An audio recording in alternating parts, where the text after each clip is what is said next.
به این آموزش از میس فود خوش اومدین. دوست دارین این سوسیس تخم مرغ خوشمزه و جذاب رو درست کنید؟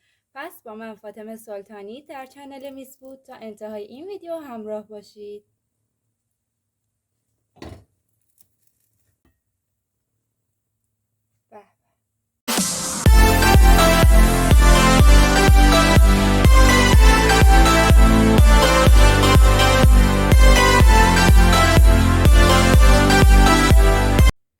سلام دوستان و همراهان همیشگی، به میس فود خوش اومدین. امروز اومدم تا آموزش بدم چطور این سوسیس تخم مرغ آماده میشه. این سوسیس تخم مرغ خیلی ساده و سریع هستش و مطمئنم مزه شبیه به این تا حالا نچشیدین. امیدوارم درست کنید و لذت ببرید. شما رو دعوت میکنم تا آخر این آموزش همراه من باشید. خب بریم برای درست کردن این غذا. مواد شامل سوسیس به تعداد لازم، تخم مرغ به تعداد لازم. تخم مرغ و سوسیس بستگی به تعداد اعضایی داره که براشون درست میکنید. و یه قاشق ماست و ترجیحاً ماست خامه‌ای باشه. و کره برای چرب کردن تابه، آرد، یک قاشق جعفری خرد شده و پنیر پیتزا. بریم برای آماده کردنش.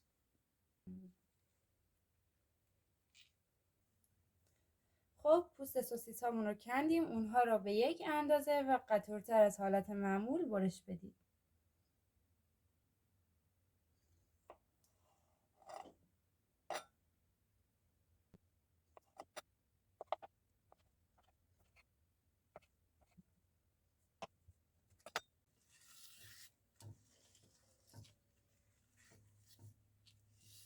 از سوسیس هامون رو روی اون میچینیم.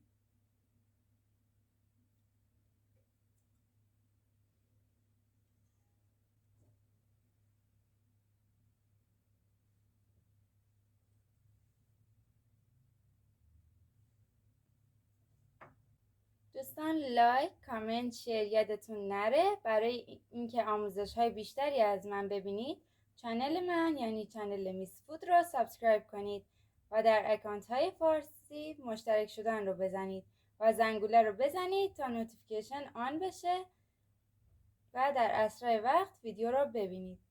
تو کامنت ها بگین ساده ترین غذایی که تا به حال درست کردید چی بوده. 30 ثانیه بهتون زمان میدم تا این کارها رو انجام بدید و جواب این سوال رو کامنت کنید و برگردید برای ادامه کار.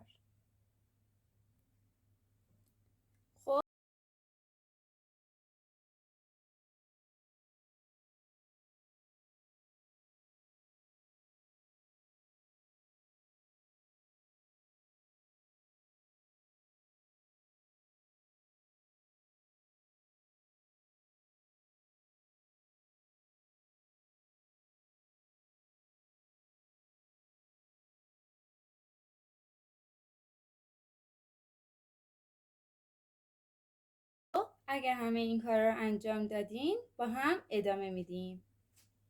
خب تخم مرغ رو در ظرفی بشکنید.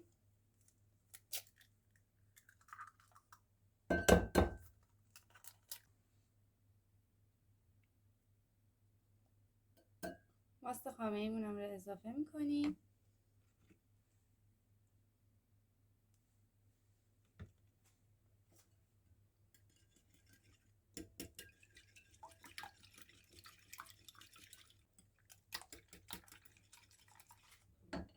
و بعد یه قاشق آرد سفیدتون رو به مایه اضافه کنید.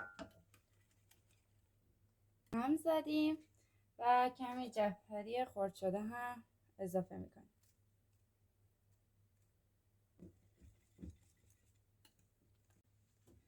خب تاوه رو روی حرارت بگذاریم و مایه‌تون رو بهش اضافه کنید.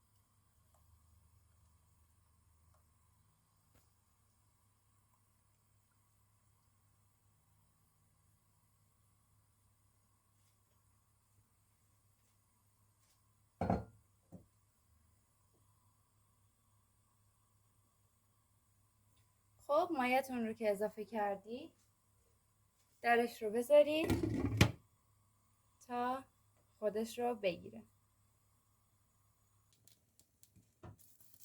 به چی شده این غذا؟ خب وقتی خودش رو گرفت، پنیر پیتزاهاتون رو بریزید روش و دوباره درش رو بذارید و با حرارت ملایم صبر کنید تا پنیر پیتزاها آب بشن.